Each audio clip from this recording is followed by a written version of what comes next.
میں اپنے تجربے کی بات بتاؤں کہ مصر کے بہت بڑے عالم دین ہیں، مفتی مصر ان کو کہا جاتا تھا، چیف مفتی تھے. انہوں نے خود یہ براہ راست ہم سے کہا کہ امام احمد رضا خان رحمۃ اللہ تعالی علیہ وہ شیخ الاسلام والمسلمین ہیں، اور فرمایا انہوں نے کہ اے ہندی مسلمانوں، تم نے اتنے بڑے امام کے ساتھ ناانصافی کی، 100 سال ہونے کو آئے، اب تک ان کی زندگی کا صرف 10% بھی تم لوگ باہر نہیں لا سکے. ان کی زندگی کی اور ان کی لکھی ہوئی کتابیں، ان کی تصنیفات، میرے عزیزو آج اگر میں آپ کو بتاؤں تو حیرت ہوگی، 1000 سے زیادہ آپ نے کتابیں لکھی، 1000 سے زیادہ کتابیں لکھی، جس میں سے آج منظر عام پر جو آئی ہیں وہ 250-300 کے قریب ہیں. باقی کتابیں اب تک منظر عام پر نہیں آ سکی. آپ سوچ سکتے ہیں کہ اعلیٰ حضرت فاضل بریلوی رضی اللہ تعالیٰ عنہ کا کتنا بڑا علمی ذخیرہ اب تک آیا نہیں، اور جس کا 10% باہر آیا ہے اس کے چرچے 100 سال تک چل رہے ہیں.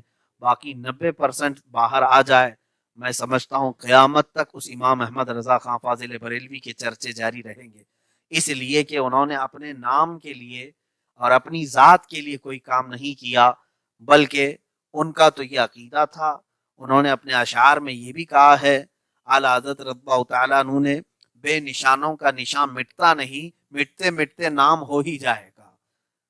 اعلیٰ حضرت رضی اللہ تعالیٰ عنہ کا مشن تو یہ تھا کہ سرکار دو عالم صلی اللہ تعالیٰ علیہ وسلم کے لیے انہوں نے اپنی زندگی وقف کر دی تھی. اب میں اسی بات پر آتا ہوں کہ ان کے بے شمار کارنامے ہیں جس پر گفتگو کی بہت ایک طوالت ہو جائے گی، ایک لمبا بیان شروع ہو جائے گا اگر الگ الگ ٹاپک دیکھے جائیں.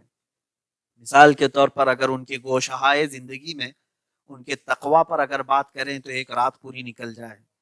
ان کے نماز با جماعت کی پابندی کی بات کی جائے تو ایک بیان پورا اس پر ختم ہو جائے. اعلیٰ حضرت رضی اللہ تعالیٰ عنہ کی کتابوں کے متعلق اگر بیان شروع کیا جائے، پتہ نہیں 1 مہینہ اس پر گزر جائے گا، کیونکہ کون سی کتاب کس فن میں کب لکھا اور اس کے اندر کیا کیا مضمون ہے، یہ بتاتے بتاتے ایک کتاب پر ایک بیان نکل جائے گا. اعلیٰ حضرت رضی اللہ تعالیٰ عنہ کے نعتیہ دیوان پر اگر حدائق بخشش پر ہی کلام شروع ہو جائے تو حدائق بخشش تو اتنی طویل ہے، ایک ایک شعر پر ایک ایک بیان علماء کر جاتے ہیں، ایک ایک شعر پر اعلیٰ حضرت کے پورا بیان ہو جاتا ہے. تو میرے خیال سے حدائق بخشش پر میں خود 1 سال تک مکمل بیان کروں تو بھی حدائق بخشش مکمل نہیں ہو پائے گی. پھر اعلیٰ حضرت رضی اللہ تعالیٰ عنہ کے ترجمہ قرآن پر اگر بات کی جائے، کنز الایمان، کہ انہوں نے کیسے قرآن کے ترجمے کو محفوظ کیا جب غیروں نے اس میں خرد برد شروع کر دی تھی، وہ اپنے جگہ پر ایک الگ ٹاپک ہے، ایک الگ موضوع ہے. اعلیٰ حضرت رضی اللہ تعالیٰ عنہ کی زندگی کے گوشوں میں اگر میں ان کے فقہ پر بات کروں کہ کتنے فتوے آپ نے لکھے، پوری فتاوی رضویہ جو 30 جلدوں میں آج ہمارے سامنے موجود ہے، ایک جلد کے بارے میں اگر میں بیان شروع کروں کم از کم 1 ہفتہ اس پر نکل جائے گا. 30 جلدوں پر بیان کرتے کرتے نہ جانے کتنے ہفتے اس پر گزر جائیں گے. عزیزان گرامی، اعلیٰ حضرت رضی اللہ تعالیٰ عنہ کے علم العادات پر اگر بات کروں تو 1 سال گزر جائے، کیونکہ آپ کو علم العادات میں اتنی مہارت تھی کہ اس زمانے کے جو بڑے سے بڑے لوگ علم العادات کے جاننے والے تھے وہ اعلیٰ حضرت رضی اللہ تعالیٰ عنہ کا 5% بھی نہیں جانتے تھے. آپ کے میتھمیٹکس کے متعلق، علم الحساب، ریاضی کے متعلق اگر بات کروں تو وہ ایک الگ ٹاپک ہے. یونیورسٹی کے بڑے بڑے پروفیسر بھی آپ کا لوہا مانتے تھے کہ جو فنڈا کسی سے حل نہیں ہوتا ہے وہ امام احمد رضا خان فاضل بریلوی رضی اللہ تعالیٰ عنہ چند منٹوں میں ان کو حل کر کے دے دیا کرتے. اس کی مثالیں موجود ہیں. علی گڑھ یونیورسٹی کے پروفیسر اور دیگر کئی لوگ ایسے جو اعلیٰ حضرت رضی اللہ تعالیٰ عنہ سے اپنے حساب کو طے کی. ابھی خود فی الحال ایک بحث چھڑ پڑی ہے کہ بہت سارے لوگوں نے آج تک جو سائنس کے نظریے کے مطابق کلام کرتے ہیں کہ زمین گردش کر رہی ہے سورج کے اطراف، اعلیٰ حضرت رضی اللہ تعالیٰ عنہ نے اس کے رد میں پوری کتاب لکھی ہے کہ زمین ساکن ہے، گردش نہیں کر رہی ہے، گھوم نہیں رہی ہے، سورج گھوم رہا ہے. جبکہ آئنسٹائن کا نظریہ، آئنسٹائن بڑا سائنسدان جس نے یہ نظریہ پیش کیا کہ زمین حرکت کر رہی ہے، پہلے اپنے ارد گرد گھومتی ہے اور پھر سورج کے اطراف گھومتی ہے. اپنے ارد گرد گھومنے کے لیے اسے 1 دن لگتے ہیں، اور سورج کے ارد گرد گھومنے کے لیے پورا 1 سال لگتا ہے، 365 دن ہوتے ہیں. یہی ہے، آپ نے یہی پڑھا. اعلیٰ حضرت رضی اللہ تعالیٰ عنہ نے اس کا رد فرمایا، الفوز المبین در رد حرکت زمین، پوری کتاب لکھی. بلکہ میں کہوں یہ اس زمانے کی بات ہے جب اعلیٰ حضرت رضی اللہ تعالیٰ عنہ کتاب لکھ رہے ہیں، زمین کے گردش کو ناپنے کا کوئی آلہ ہی موجود نہیں، زمین کی گردش کو سمجھنے کا کوئی آلہ موجود نہیں. آج سائنس بہت ترقی کر چکی ہے، یہ خلا میں جا چکے ہیں. یہ اس زمانے میں کلام کر رہے ہیں صرف اپنے میتھمیٹکس کے فنڈے اور اس کے جو فارمولے ہیں اس پر آپ نے بحث کر کے پوری کتاب لکھی. حقیقت تو یہ ہے میرے عزیزو، اس کے 4 پیج آج پڑھ نہیں پائیں گے اکثر لوگ. علم والوں کی بات کر رہا ہوں، عوام تو عوام جو کتاب اعلیٰ حضرت رضی اللہ تعالیٰ، بلکہ وہ اپنے زمانے کے عبقری سائنسدان بھی تھے، ایسے سائنٹسٹ جنہوں نے آئنسٹائن کا نظریہ رد کر دیا. آج لوگ اگرچہ یہ کہتے ہیں وہ ایک مولوی صاحب ہیں، ان کو کیا معلوم سائنس کے متعلق. میں کہتا ہوں کہ اعلیٰ حضرت رضی اللہ تعالیٰ عنہ نے جو نظریات لکھے ہیں، اگر آپ کے اندر اس طرح کی ہمت ہے تو اس کا جواب لکھو، نہ یہ کہ مولوی صاحب کہہ کر کے ان کا رد کرو. آپ ان کے نظریات کو رد کر کے بتاؤ. بلکہ خود سائنسدانوں میں اختلاف پایا جا رہا ہے. بعض سائنسدان کہتے ہیں کہ زمین نہیں گھوم رہی، بعض کہتے ہیں گھوم رہی ہے. سائنس کا نظریہ تو بدلتا رہتا ہے. پہلے تو سائنس یہ کہتا تھا کہ انسان بندر کی اولاد میں سے ہے، ترقی کرتے کرتے یہاں آیا. ڈاروین نے یہ کہا تھا، بعد میں اس نظریے کو غلط ثابت کر دیا گیا. عزیزان گرامی، میں بات یہ کر رہا ہوں اعلیٰ حضرت رضی اللہ تعالیٰ عنہ کی زندگی کے کس کس گوشے پر کلام کیا جائے، کس کس گوشے پر کلام کیا جائے. ان کے نعت رسول صلی اللہ تعالیٰ علیہ وسلم میں ڈوب کر کے اشعار لکھنے والے ایک نعتیہ دیوان پر کلام کیا جائے، یا فقہ کے بادشاہ کی حیثیت سے ان کو دیکھا جائے اور فتاوی رضویہ پر کلام کیا جائے، یا مفسر قرآن کی حیثیت سے آپ کو دیکھا جائے اور کنز الایمان پر بات کی جائے، یا پھر آپ کو ایک سائنسدان کی حیثیت سے دیکھ کر کے یہ زمین، آسمان، یہ نباتیات، یہ حیاتیات، اس پر کلام کیا جائے، یا پھر آپ کو علم العداد کا ماہر سمجھ کر کے. اسی لیے اعلیٰ حضرت نے خود اپنے کلام میں ہی لکھ دیا، ملک سخن کی شاہی تم کو رضا مسلم، جس سمت آ گئے ہو سکے بٹھا دیے. جہاں دیکھو اعلیٰ حضرت کا قلم چلا ہوا ہے. میرے عزیزو، میں آپ سے پوچھتا ہوں، سائنس ایک الگ علم ہے کہ نہیں ہے؟ سائنس بالکل ایک الگ علم ہے. میتھس ایک الگ علم ہے، جغرافیہ ایک الگ علم ہے، فزکس ایک الگ علم ہے، کیمسٹری ایک الگ علم ہے. اس طرح سے اعلیٰ حضرت رضی اللہ تعالیٰ عنہ کی کتابوں کو جب جوڑا گیا، کتنے علم پر انہوں نے الگ الگ کتاب لکھی، تو بعض محققین نے کہا 120 علموں پر آپ کی کتابیں موجود ہیں، اور بعض محققین نے کہا 55 علوم پر آپ کی کتابیں موجود ہیں. 55 علوم پر. میرے عزیزو، زندگی بیت جاتی ہے ایک ہی علم میں، آدمی کو محنت کرتے کرتے. آپ نے اگر کسی سائنسدان کو دیکھا ہو تو اس نے اگر زندگی میں 10 کتابیں لکھی ہیں تو سائنس پر ہی لکھا ہوگا.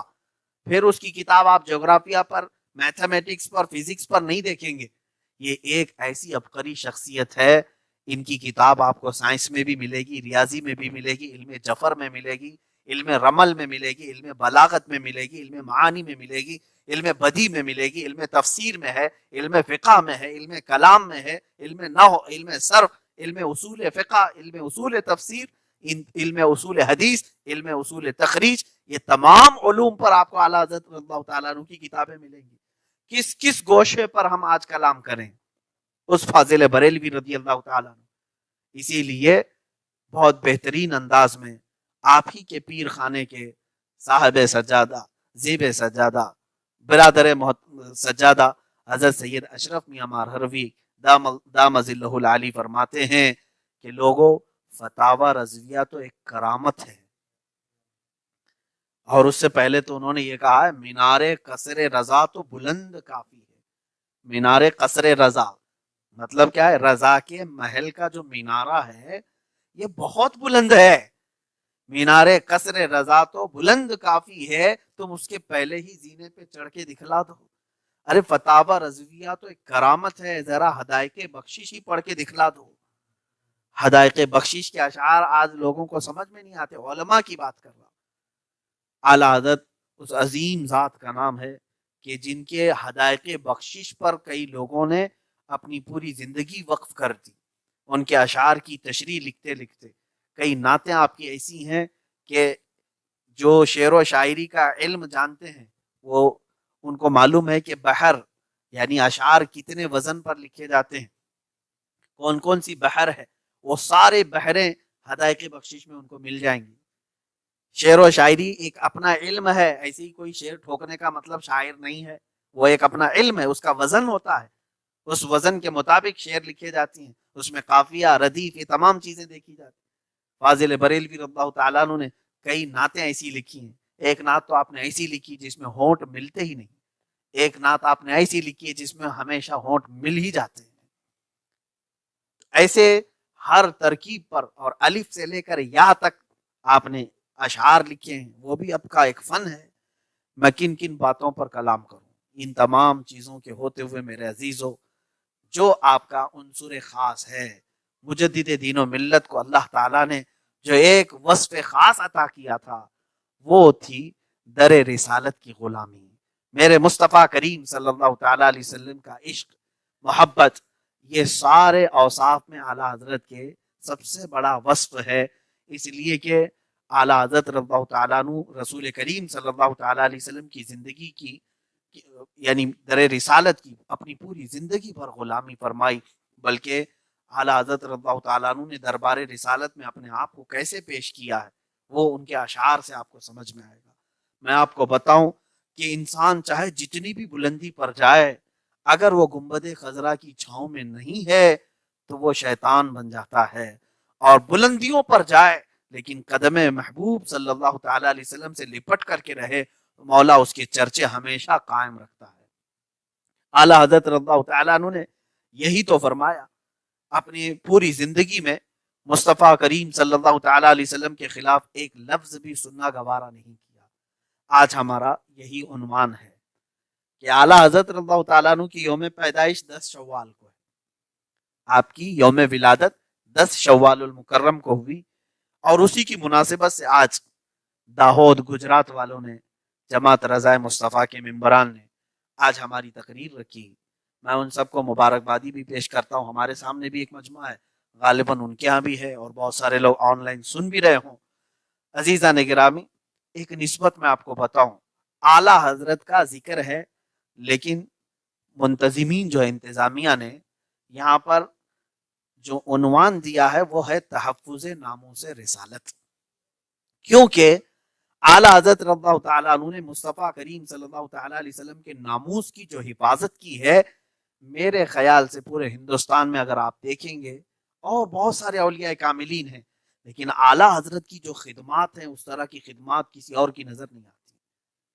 ان کی سب کی خدمات سر آنکھوں پر, سب کا حصہ اپنی جگہ پر, لیکن اعلیٰ حضرت رضی اللہ تعالیٰ عنہ کی خدمات اپنی جگہ پر ہے.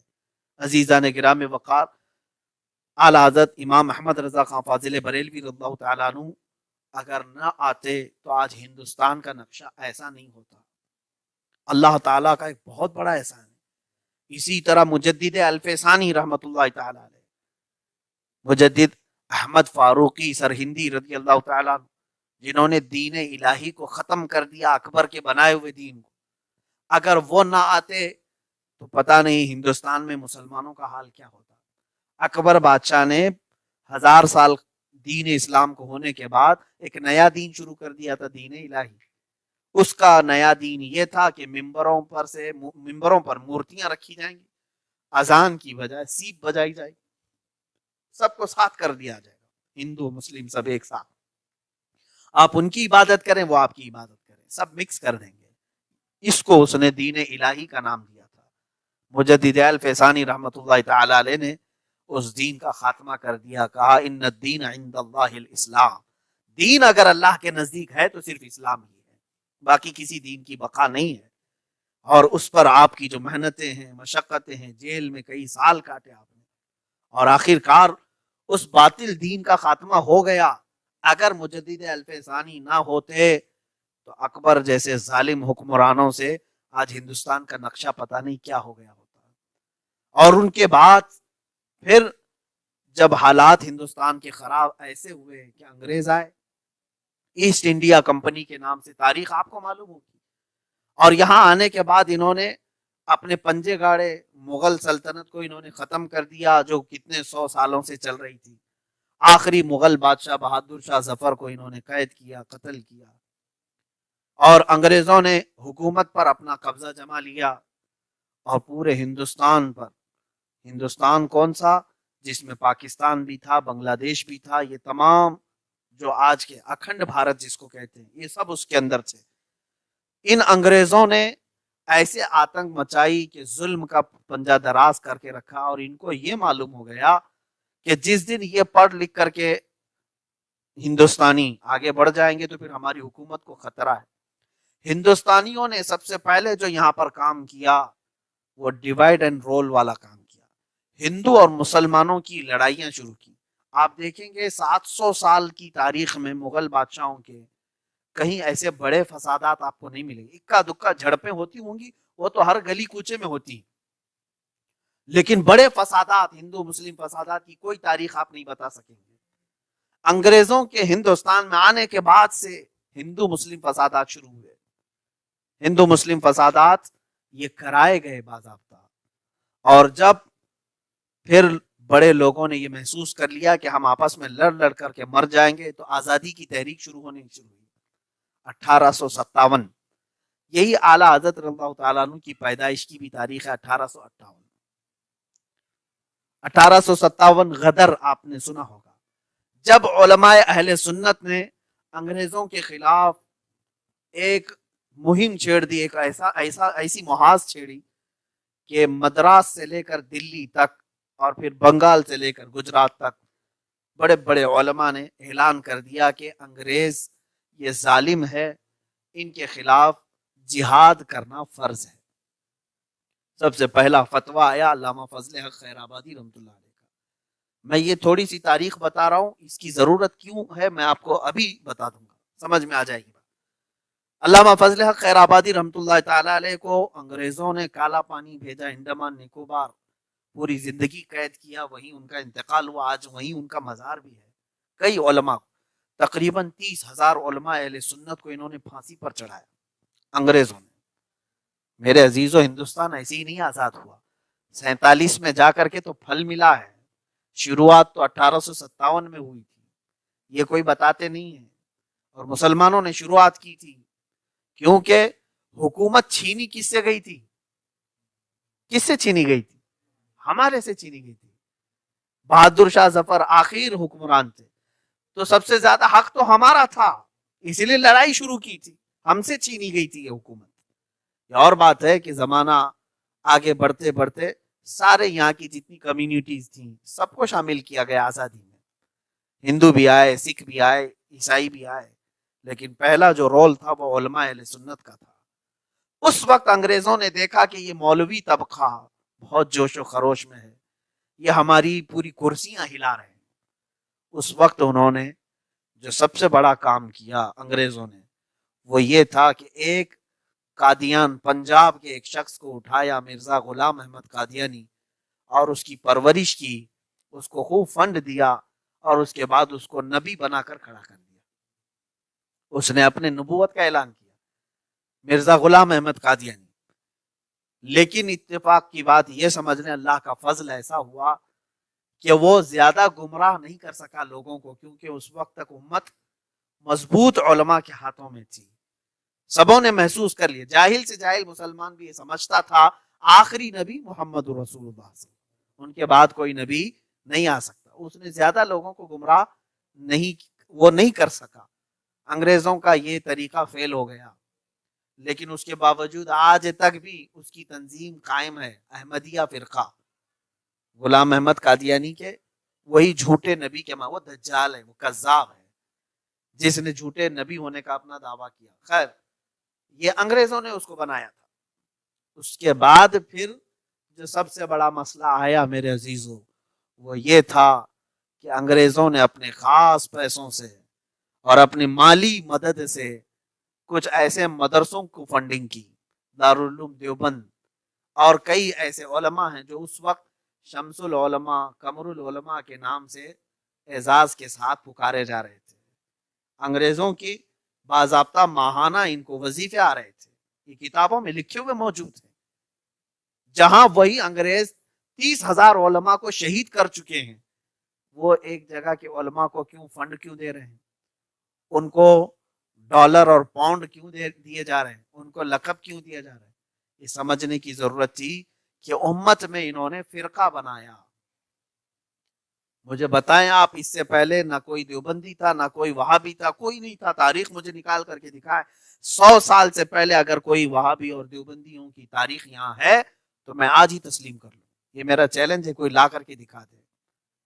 انگریزوں نے ایسٹ انڈیا کمپنی کے نام سے جب یہاں قبضہ کیا، اس کے بعد یہ فرقہ بندی شروع ہوئی، اور اس کے بعد جو ہوئے حالات، یہاں سے اب ایک مجدد کا کارنامہ شروع ہوتا ہے.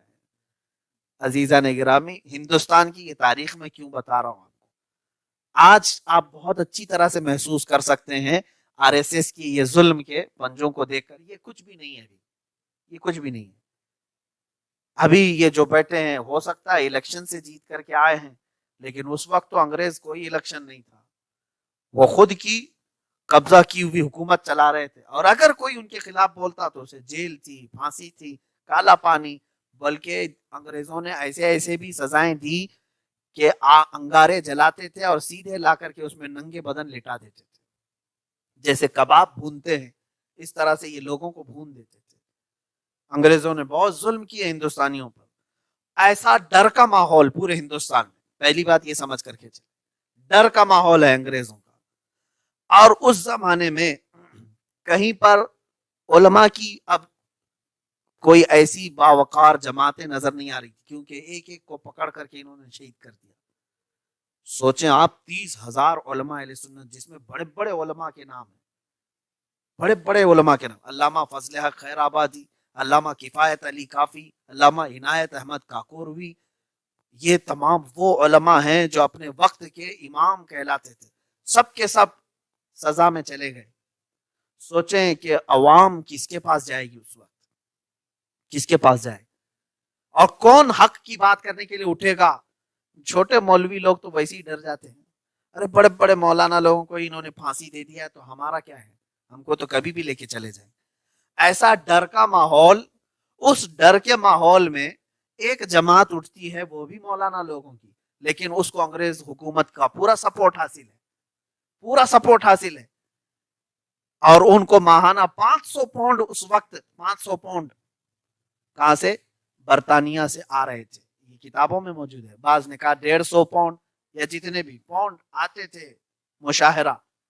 اور ان علماء کے ذریعے سے کتابوں میں یہ لکھوایا گیا محمد صلی اللہ تعالی علیہ وسلم مر کر مٹی میں مل چکے ہیں، معاذ اللہ رب العالمین. جس کا نام محمد یا علی ہوگا وہ کسی چیز کا مالک و مختار نہیں ہوگا. انبیاء اللہ کے نزدیک ایسے ذلیل ہیں جیسے چمار ذلیل ہے. نعوذ باللہ من ذالک. محمد صلی اللہ تعالی علیہ وسلم کا خیال نماز میں آنا گدھے اور بیل کے خیال سے بدتر ہے. یہ جملے لکھوائے گئے کتابوں میں، اور میں یہ لفاظی نہیں کر رہا ہوں. آج بھی مارکیٹ میں یہ کتابیں موجود ہیں، اٹھا کر دیکھ سکتے ہیں میرے عزیزوں، آج بھی موجود ہیں.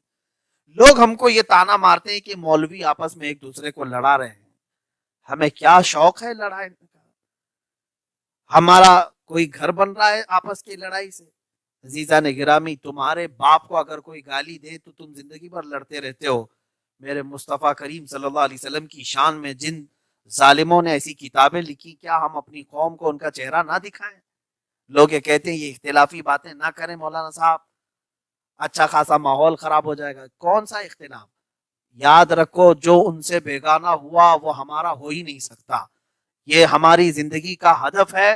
رسول کریم صلی اللہ تعالی علیہ وسلم کا جو نہیں ہو سکا وہ میری ماں سے پیدا ہوا ہے تو بھی وہ میرا نہیں ہے. یہی ہمیں عقیدہ دیا گیا ہے صحابہ کرام سے. تو جب یہ کتابیں لکھ کر کے لوگ پھیلا رہے تھے، اور پھر یہ کتاب میں یہ لکھا گیا کہ محمد صلی اللہ تعالی علیہ وسلم کو پیٹھ پیچھے کا بھی علم نہیں، دیوار پیچھے کا علم نہیں ہے. ان کا علم تو، ان کے علم کی کیا خصوصیت ہے؟ اتنا علم تو پاگلوں، بچوں، جانوروں کو بھی ملتا ہے. بلکہ اس نے کتاب میں یہاں تک لکھ دیا کہ شیطان کے علم کے لیے تو دلیل آئی ہے قرآن میں، لیکن نبی کے علم کے لیے کوئی دلیل نہیں ہے. معاذ اللہ رب العالمین. عزیزان گرامی، اب ماحول کو سمجھو آپ، اب ماحول کو سمجھو. جب میرے مصطفیٰ کریم صلی اللہ علیہ وسلم کی عزت پر ایسے اوچھے حملے ہو رہے تھے, اور پھر سپورٹ کس کا تھا؟ انگریز گورنمنٹ کا سپورٹ تھا. اور حالات کیسے تھے؟ ڈر اور خوف کے. علماء پوری کے پورے نکالے جا چکے ہیں, شہید ہو چکے ہیں, کالا پانی جا چکے ہیں. اس وقت بریلی کی سرزمین سے ایک مجدد کو اللہ اٹھاتا ہے, اور اس مجدد نے قلم سنبھالا اور پھر ایسا دنداں شکن جواب دیا, لکھنا شروع کیا تو ان کے دانت آج تک کھٹے کے کھٹے ہیں. عزیزان گرامی, فاضل بریلوی رضی اللہ تعالیٰ عنہ نے پھر یہ بھولی بھٹکی امت کو پھر سے جمع کیا اور کہا, اے لوگو, یہ جو ظالم کہہ رہے ہیں اپنے نبی کے بارے میں ایسا عقیدہ مت رکھنا, بلکہ نبی کے بارے میں تم یہ کہنا, سرور کہوں کہ مالک و مولا کہوں تجھے, باغ خلیل کا گلے زیبا کہوں تجھے, اے جانے جاں میں جانے تجلا کہوں تجھے, تیرے تو وصف عیب تناہی سے ہیں بری, حیران ہوں میرے شاہ میں کیا کیا کہوں تجھے, لیکن رضا نے ختم سخن اس پہ کر دیا, خالق کا بندہ خلق کا آقا کہوں تجھے. یہ کس نے سکھایا ہمیں؟ ناموس رسالت کی حفاظت اعلیٰ حضرت رضی اللہ تعالی. اس زمانے میں عزیزان گرامی آج آپ اہمیت محسوس نہیں کر رہے ہوں, اس لیے میں نے تھوڑی سی تاریخ آپ کو بتائی. انگریز ایسے ظالم تھے کہ آپ ان کی جوتیوں کے نیچے ہندوستانیوں کے, مسلمانوں, ہندوؤں, سب کے چہروں کو رگڑتے تھے. کسی کو بھی راستے پر سلا کر اس کے گال پر اپنے بوٹ, اپنے شوز, اپنے جوتے رگڑتے تھے. یہ ان کی عادت سی تھی. بلکہ کئی ایسے تصویریں بھی آپ کو مل جائیں گی کہ ایک انگریز اس وقت عورتوں کی پیٹھ پر سوار ہو کر کے جاتا تھا ہندوستانی. ایسا ظلم تھا یہاں پر, اور ہندوستانیوں نے 100 سال بہت مشقتیں اٹھائی. ویسے دور میں حکومت کی سپورٹ شدہ علماء کی ایک جماعت ناموس رسالت پر حملہ کر رہی ہے, اور کسی نے اگر ان کے خلاف قلم اٹھایا ہے اور اس کا بال بھی انہوں نے بیکا نہیں کیا, اس مجدد کا نام امام احمد رضا خان ہے. کچھ نہیں کر سکے اعلیٰ حضرت رضی اللہ تعالیٰ عنہ کو, پوری زندگی کچھ نہیں کر سکے سوائے گالی گلوچ کی. اعلیٰ حضرت کا انہوں نے ایک بال بھی بیکا نہیں کیا. اللہ جس کو رکھے اسے کون چکھے, مشہور محاورہ ہے, جسے اللہ رکھے اسے کون چکھے. اعلیٰ حضرت رضی اللہ تعالیٰ عنہ نے اپنی زندگی ناموس رسالت کی حفاظت کے لیے وقف کر دی تھی. آپ دیکھیں مصطفیٰ کریم صلی اللہ تعالیٰ علیہ وسلم سے نسبت شدہ چیز کو بھی آپ ایسے احترام سے عرض کرتے. لوگوں سے کہا خبردار, اگر نبی سے, یہ تو ظالم کہہ رہے ہیں, نبیوں کے کا مقام اللہ کے نزدیک ایسی ہے جیسے چمار کا, چوڑی چمار کا, جیسے اللہ کے نزدیک انبیاء اتنی حیثیت رکھتے ہیں. مگر رسول کریم صلی اللہ تعالیٰ علیہ وسلم کی ذات پر جب ایسی بات آئی, امام احمد رضا خان فاضل بریلوی فرماتے ہیں, اے لوگو, نبی کونین صلی اللہ علیہ وسلم کی ذات کی بات تو دور کی ہے, ذات کی بات, اگر کسی نے میرے نبی صلی اللہ علیہ وسلم کے پہنے ہوئے امامہ شریف کی بھی گستاخی کی, یا اس کو کمتر سمجھا, یا داڑھی کو ہلکا سمجھا, یہ بھی چھوڑو, اگر بکریاں چرانے کو بھی کسی نے ہلکا سمجھا تو کافر ہو جائے گا, کیونکہ میرے نبی کا فعل ہے, میرے نبی کی سنت ہے. رسول کریم صلی اللہ تعالیٰ علیہ وسلم کی کسی فعل کی, کسی عمل کی بھی اگر کسی نے ہلکی سی توہین کی, اعلیٰ حضرت رضی اللہ تعالیٰ عنہ نے فرمایا اس کا اسلام سے تعلق ہی نہیں ہے. مسلک اعلیٰ حضرت کوئی نیا مسلک نہیں ہے. صحابہ اکرام رضوان اللہ تعالیٰ علیہم اجمعین نے جو محبت رسول اپنی زندگی میں پیش کی تھی, وہی مسلک اعلیٰ حضرت ہے. آپ ڈھونڈ کر کے دیکھ لیں اعلیٰ حضرت کی ایک ایک بات کو, ناموس رسالت کی ایسی حفاظت کی. جہاں لوگ کہہ رہے تھے دیوار پیچھے کا علم نہیں, دارالعلوم دیوبند سے وابستہ علماء جانتے ہیں, آج ان کی کتابوں میں موجود ہے. اور اعلیٰ حضرت جب ان کی کتابیں دیکھ رہے تھے, ادھر یہ کہہ رہے اعلیٰ حضرت اور کوئی غیب کیا تم سے نہا ہو بھلا, جب نہ خدا ہی چھپا تم پہ کروڑوں درود. اے مسلمانوں انصاف کرو, کس کا عقیدہ اپناؤ گے؟ اس کا جو کہتا ہے کہ دیوار کے پیچھے کا علم نہیں, یا اس کا جو کہتا ہے کہ دنیا میں کوئی چیز چھپی ہی نہیں رسول سے؟ آپ انصاف کی عینک سے آپ لگا کر کے دیکھو کہ ہاں آج حق پر کون ہے. مسلک اعلیٰ حضرت رضی اللہ تعالیٰ عنہ کا نام ہم یوں ہی نہیں لیتے. اب سنو, اعلیٰ حضرت رضی اللہ تعالیٰ عنہ مصطفیٰ کریم صلی اللہ تعالیٰ علیہ وسلم کی ذات کے متعلق کیا کہتے ہیں, اور دوسرے لوگ اس وقت کیا کہہ رہے ہیں. جس کا نام محمد یا علی ہوگا وہ کسی چیز کا مالک و مختار نہیں. کون کہہ رہا ہے؟ دارالعلوم دیوبند سے کتابیں موجود ہیں. میں اس طویل بحث میں نہیں جا رہا ہوں کیونکہ یہ ایک مناظرے کا الگ فن ہوتا ہے.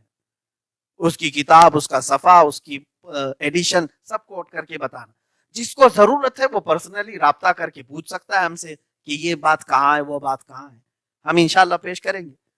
لیکن جہاں لوگ یہ کہہ رہے ہیں کہ وہ کسی چیز کے مالک و مختار نہیں ہوتے، تو یہاں یہ بریلی کا امام کہتا ہے کون دیتا ہے دینے کو منہ چاہیے، دینے والا ہے سچا ہمارا ہے. وہ تو کہتے ہیں شافی و نافی ہو تم، وافی و کافی ہو تم، درد کو کر دو دوا تم پہ کرو.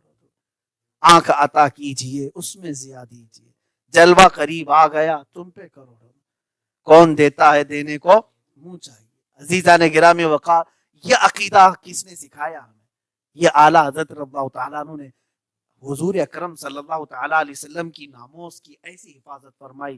ایک ایک بات ان کے اشعار سے ظاہر ہے. ان کی کتابیں چونکہ اب میں پوری پڑھ نہیں پاؤں گا آپ کے سامنے، کتابیں پڑھتے تو ایسا آپ مضبوط ہوتے کہ کوئی آپ کو ہلا نہیں سکے گا.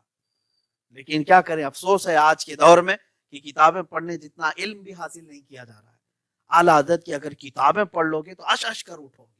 ایسے ایسی دلائل ہیں.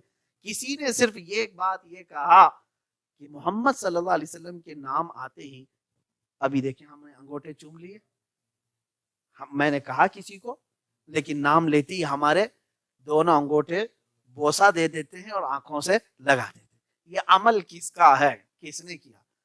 ان ظالموں نے، مخالفین نے، وہابیہ نے اس کے بھی خلاف بات کی. کہا یہ کہیں سے ثابت نہیں ہے، یہ کہیں سے ثابت نہیں ہے انگوٹھے چومنا. اعلیٰ حضرت رضی اللہ تعالیٰ عنہ نے جب بات آتی ہے عشق رسالت کی، کسی کا پیٹ درد ہو رہا ہو تو اعلیٰ حضرت کا قلم بھی خاموش نہیں ہوتا.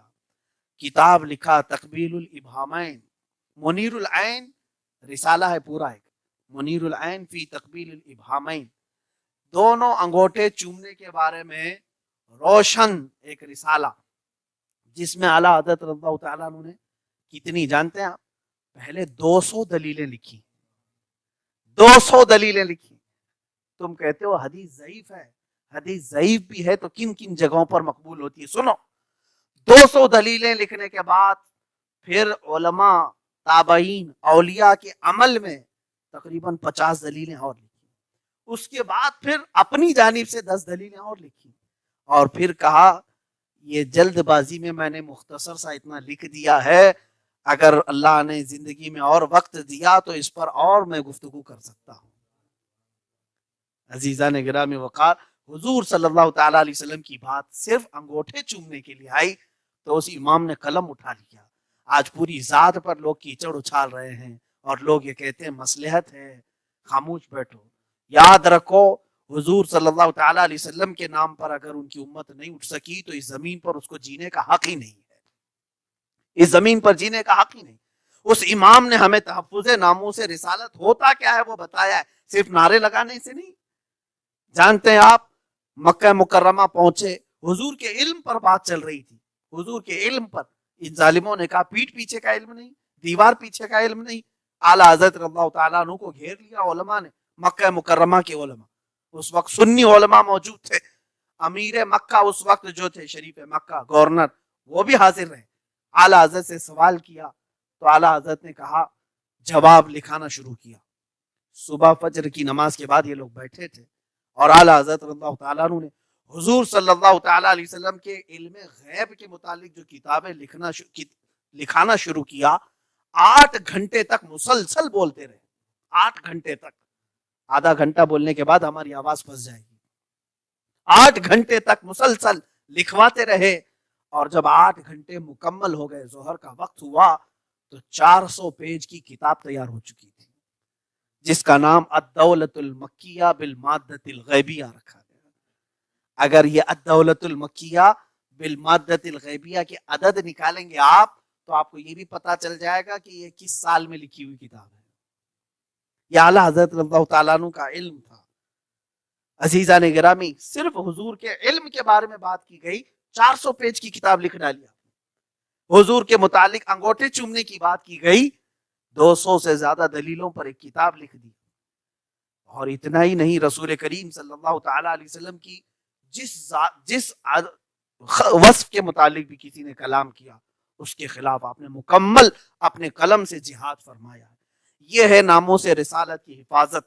لوگوں آج سمجھوتے کی بات کر رہے ہو آپ، حالات ایسے ہیں ویسے ہیں. یاد رکھو عزت صرف رسول پاک صلی اللہ علیہ وسلم سے ہے. اس لیے کہ ہمیں یہ عقیدہ دیا بھی کس نے؟ سیدنا عمر ابن خطاب رضی اللہ تعالیٰ عنہ، سیدنا عمر فاروق رضی اللہ تعالیٰ عنہ. ظاہر سی بات ہے ان کے ساتھ یہ واقعہ پیش آیا کہ بیت المقدس جب فتح ہوا تو وہاں کے جو عیسائی تھے وہ کہہ رہے تھے کہ تمہارے خلیفہ، تمہارے امیر المومنین کو بلاؤ، ان کے ہونے کے، ان کی موجودگی میں ہم یہ چابیاں سپرد کریں گے.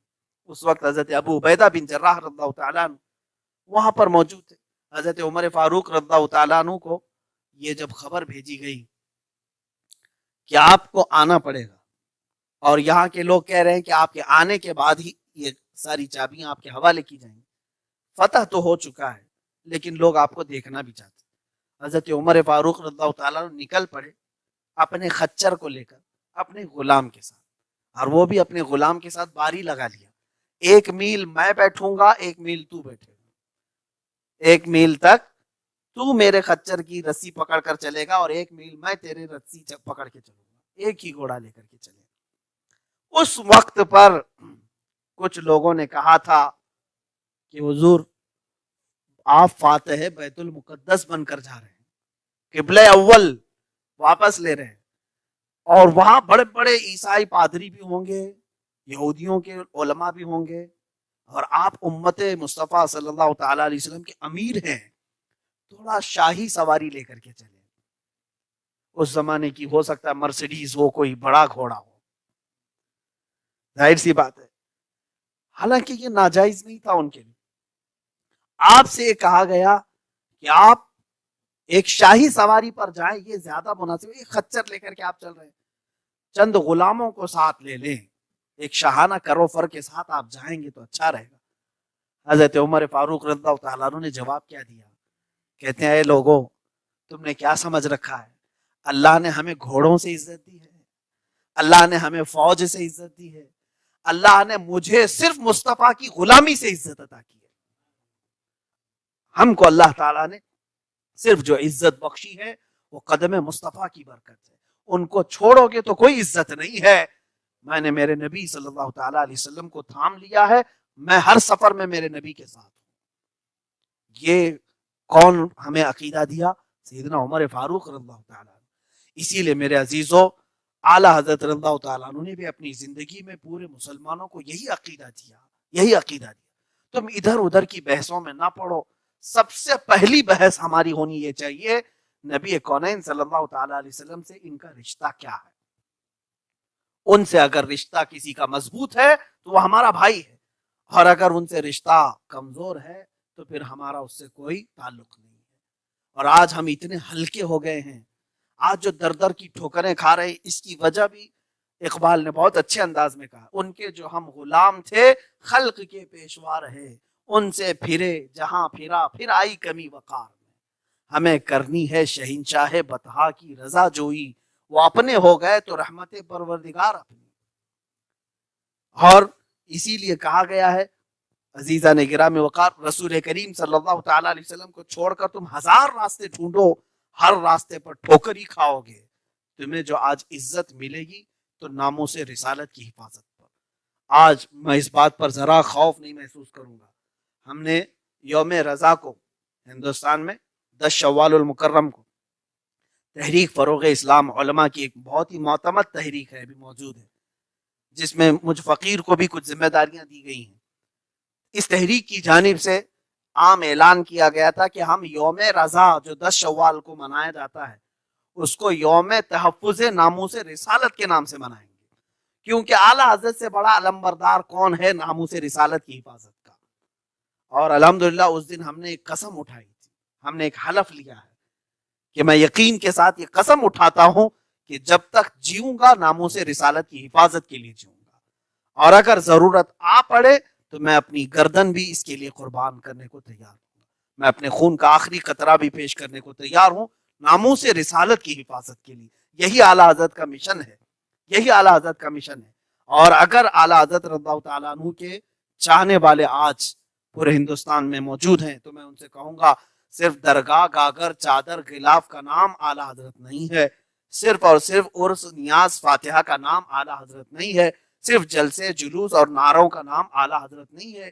اعلیٰ حضرت نام ہے عشق رسالت پر اپنی جان قربان کرنے کا. آج ضرورت ہے آپ کو گستاخان رسول کو منہ توڑ جواب دو. آپ آج کھڑے ہونے کی ذمہ داری کی آج ضرورت ہے. آج میں سمجھتا ہوں کہ یہ نوجوان ہزاروں کمیٹیاں بنا لیں, لیکن ناموس رسالت کے لیے اگر آپ نے سنجیدگی اختیار نہیں کی تو یہ ٹکڑے ٹکڑے کر کے ہمیں ختم کر ڈالیں گے.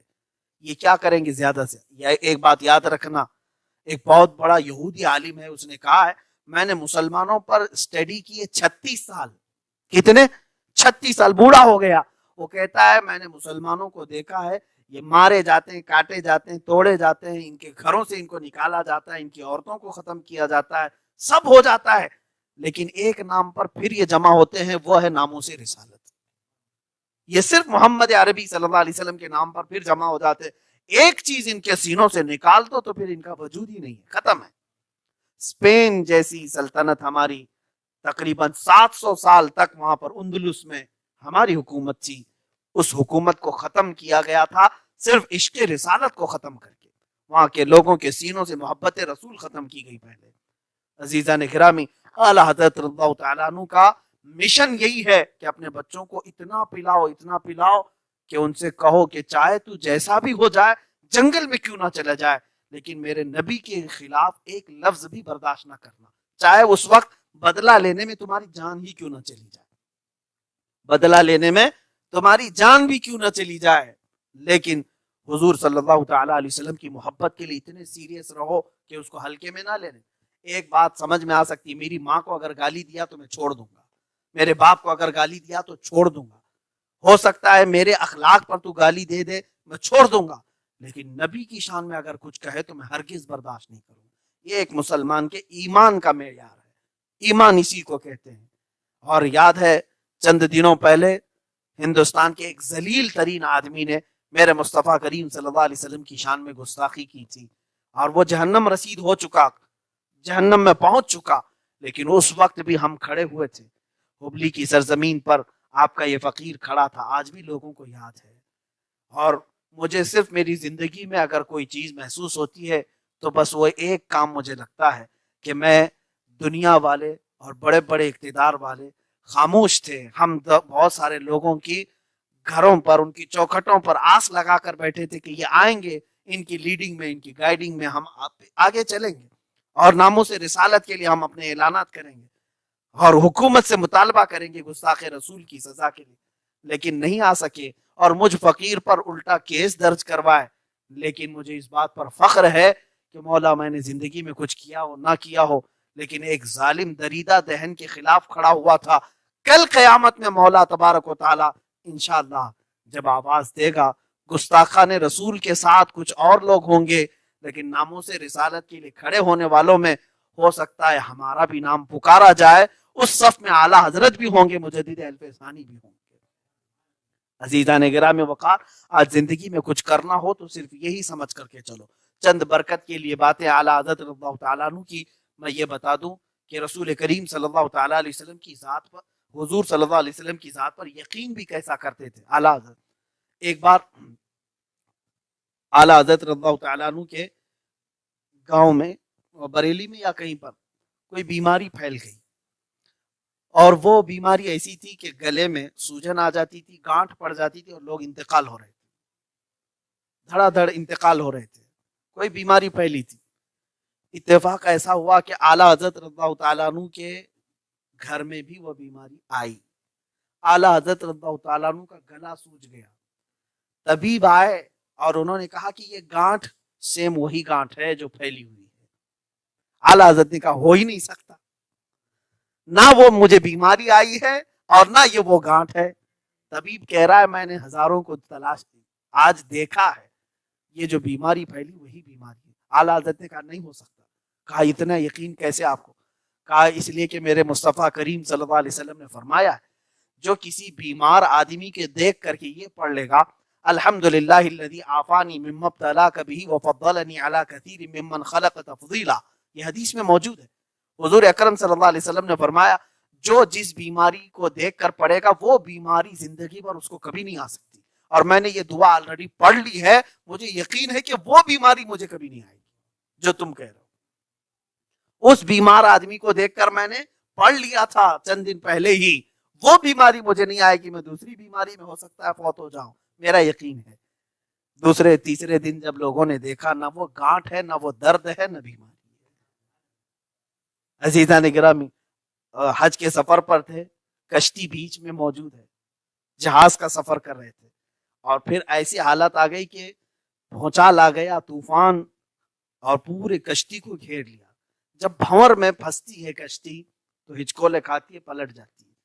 سارے لوگ کفن لے کر کے چلتے تھے، بہت دیر تک اعلان نہیں ہوتا ہے۔ میں خود جہاز کا سفر کیا ہوں، پہلا حج میرا بھی جہاز پہ ہوا تھا، مصر سے میں گیا تھا پانی کے جہاز میں۔ عزیزان گرامی، اس وقت کپتان جو ہوتا ہے، جو ملاح ہوتا ہے، جو ناخدا ہوتا ہے، کشتی کا جو نگہبان ہوتا ہے، اس نے اعلان کر دیا آخری وقت۔ کشتی اتنے ہچکولے کھا رہی تھی، ادھر سے ادھر، اب پلٹی کی تب پلٹی، تب اس نے آخر میں جا کر اعلان کر دیا کہ اپنے اپنے کفن لے لو، اور پھر کشتی کے ڈوبنے کا وقت آ چکا ہے۔ اس وقت اعلیٰ حضرت رضی اللہ تعالیٰ عنہ نعت مبارکہ لکھنے میں مگن تھے، آپ کی والدہ کے ساتھ آپ حج پر جا رہے تھے، سب ہاہاکار مچی ہوئی ہے جہاز کے اندر، لیکن آپ نہایت ہی آرام سے۔ آپ کی ماں نے کہا احمد رضا اعلان سنا، کپتان نے اعلان کر دیا کہ کشتی ڈوبنے والی ہے۔ کہا ہاں سن تو رہا ہوں۔ کہا کچھ تو تیاری کرو۔ کہا ماں آپ آرام سے بیٹھ جائیں، کشتی نہیں ڈوبے گی، کشتی کچھ نہیں ہوگی، نہیں ڈوبے۔ کہا تم اتنا یقین سے کیسے کہہ رہے ہو؟ کیا بحری جہازوں کے ماہر تم ہو یا تم ناخدا ہو، ملاح ہو، کیسے اس کو بچا لو گے؟ اعلیٰ حضرت رضی اللہ تعالیٰ عنہ نے فرمایا، مصطفیٰ کریم صلی اللہ علیہ وسلم کی ایک حدیث ہے، جب بھی پانی کے سفر پر بیٹھو تو یہ پڑھ لو بسم اللہ مجرہا و مرساہا ان ربی لغفور الرحیم، تو انشاءاللہ العزیز وہ کشتی کبھی نہیں ڈوبے گی۔ اعلیٰ حضرت فرماتے ہیں ماں میں نے چڑھتے ہی یہ دعا پڑھ لی تھی، مجھے یقین ہے یہ جہاز کے ہچکولے، یہ طوفان جھوٹا ہو سکتا ہے، میرے نبی کا فرمان جھوٹا نہیں ہو سکتا۔ اور لوگوں نے دیکھا کشتی بھنور سے ایسی نکلی، جب اعلیٰ حضرت یہ لکھ رہے تھے آنے دو یا ڈوبو دو اب تو تمہاری جانب، کشتی تمہیں پہ چھوڑی لنگر اٹھا دیے ہیں۔ لوگوں نے دیکھا کہ کشتی بغیر کسی نقصان کے ساحل پر پہنچی، اور اعلیٰ حضرت اللہ تعالیٰ نے حج بھی ادا کیا ہے۔ یہ ہے یقین مصطفیٰ کریم صلی اللہ علیہ وسلم کی ذات پر، ایک ایک فرمان پر اتنا یقین رکھتے تھے اعلیٰ حضرت، چاہے دنیا ادھر سے ادھر ہو جائے لیکن وہ فرمان رسول صلی اللہ علیہ وسلم پر یقین رکھتے۔ اس زندگی کو بیان کرنے کے لیے بہت سارا وقت ناکافی ہے۔ عزیزان گرامی، ہماری آوازیں ختم ہو جائیں گی لیکن اعلیٰ حضرت کے علم پر گفتگو کبھی مکمل نہیں ہو پائے گی۔ ہماری زندگیاں تمام ہو جائیں گی، ان کی کتابوں کا مغز پورا نہیں ہو سکے گا۔ انشاءاللہ العزیز پھر کسی ملاقات پر اور اعلیٰ حضرت رضی اللہ تعالیٰ عنہ کی ذات پر عرض کرنے کی کوشش کروں گا۔ آج برکت کے لیے اتنا ہی کافی ہے۔ اعلیٰ حضرت رضی اللہ تعالیٰ عنہ نے ناموس رسالت اور تحفظ ناموس رسالت کے لیے جو مشن عام کیا تھا، میں سارے نوجوانوں سے کہوں گا اٹھو، کھڑے ہو جاؤ اور عہد کرو کہ ہم جئیں گے تو مصطفیٰ کریم صلی اللہ علیہ وسلم کی ناموس کی حفاظت کے لیے جئیں گے۔ بعد میں ہماری تمام زندگیاں ہیں کہ محمد سے وفا تو نے تو ہم تیرے ہیں، یہ جہاں چیز ہے کیا لوح و قلم تیرے۔ اگر آپ نے زندگی میں یہ مشن اپنا لیا تو میرے عزیز پوری دنیا تمہارے قدموں میں ہے، ہر چیز تمہارے سامنے اللہ تعالیٰ ایسا زیر کر کے پیش کرے گا، تخت تمہارا ہوگا، کرسی تمہاری ہوگی، اقتدار تمہارا ہوگا، یا اگر تمہارے سامنے کچھ نہ بھی آئے تو اللہ تمہیں شہنشاہ کی طرح زندگی آرام سے عطا کرے گا، بادشاہ کی طرح، لیکن شرط یہ ہے کہ تم ان کے ہو جاؤ، حضور صلی اللہ تعالیٰ علیہ وسلم کے ہو جاؤ۔ یہی اعلیٰ حضرت کا مشن ہے جو ان کے اشعار سے، ان کی کتابوں سے واضح ہے۔ اور مصطفیٰ کریم صلی اللہ تعالیٰ علیہ وسلم کی بارگاہ میں جو خراج عقیدت اعلیٰ حضرت نے پیش کیا، آخری شعر پر میں یہی گفتگو ختم کرتا ہوں۔ انہوں نے یہی کہا تھا، پھر کے گلی گلی تباہ ٹھوکریں سب کی کھائی کیوں، دل کو جو عقل دے خدا تیری گلی سے جائے کیوں. جان ہے عشق مصطفیٰ روز فضو کرے خدا, جس کو ہو درد کا مزہ نازے دوا اٹھائے کیوں. اب تو نہ روک اے غنی عادت سگ بگڑ گئی, میرے کریم پہلے ہی لقمہ تر کھلائے کیوں. میرے کریم پہلے ہی لقمہ تر کھلائے کیوں. اور وجد میں آ کر کے اس امام نے ہمیں یہ تعلیم بھی دی ہے, کہا ہے مجھ سے خدمت کے قدسی کہیں ہاں رضا, مصطفیٰ جانے رحمت پہ لاکھوں سلام. وآخر دعوانا الحمدللہ رب العالمین. السلام علیکم ورحمۃ اللہ وبرکاتہ. تمامی حضرات کا میں شکر گزار ہوں جن لوگوں نے بھی سماعت کیا, اور خصوصیت کے ساتھ داہود کے جماعت رضا مصطفیٰ کی تنظیم کا, اور محب مکرم قاری مظفر صاحب کا بانسواڑہ والے جنہوں نے رابطہ کروایا. اور انشاءاللہ العزیز اس طرح سے آپ کی محفلیں منعقد ہوتی رہیں گی, اور فیض اعلیٰ حضرت جاری ساری رہے گا, اور تمامی حضرات اس محفل کی برکتیں ضرور حاصل کریں گے. اللہ تبارک و تعالی خیر و عافیت کے ساتھ آپ کی زندگی کو مسلک اعلیٰ حضرت پر قائم و دائم رکھے, اسی پر خاتمہ بالخیر فرمائے. صلاۃ و سلام پر آج کی ہماری یہ محفل ختم ہوگی انشاءاللہ. مصطفیٰ جانے رحمت پہ لاکھوں سلام, شمع بز میں ہدایت پہ لاکھوں سلام, شہر یار ارم تاجدار حرم نو بہارے شفاعت پہ لاکھوں سلام. دور و نزدیک کے سننے والے وہ کان کانے لالے کرامت پہ لاکھوں سلام. جس طرف اٹھ گئی دم میں دم آ گیا اس نگاہ عنایت پہ لاکھوں سلام. ہم غریبوں کے آقا پہ بے حد درود, ہم فقیروں کی ثروت پہ لاکھوں سلام. غوث و خواجہ رضا حامد و مصطفیٰ پنجے گنجے ولایت پہ لاکھوں سلام. کاش محشر میں جب ان کی آمد غور بھیجے سب ان کی شوکت پہ لاکھوں سلام. مجھ سے خدمت کے قدسی کہیں ہاں رضا, مجھ سے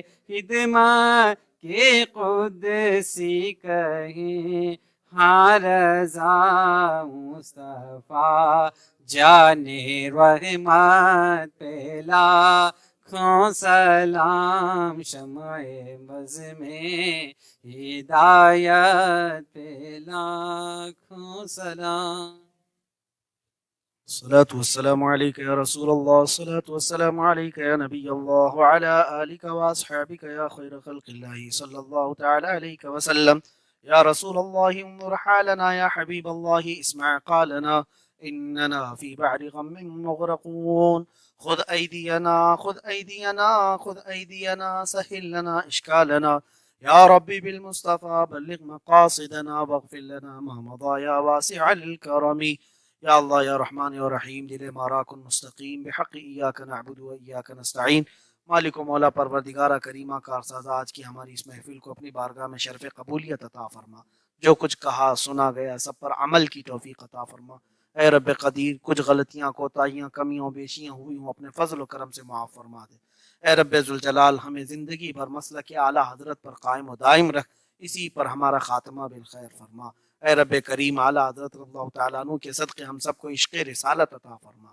زندگی میں مولا ہمیشہ غلامی رسول میں ہمیں جینے مرنے کی توفیق عطا فرما. قیامت تک ہماری نسلوں میں عاشقان مصطفیٰ پیدا فرما. ہم سب کو گستاخان رسول سے محفوظ و معمون فرما۔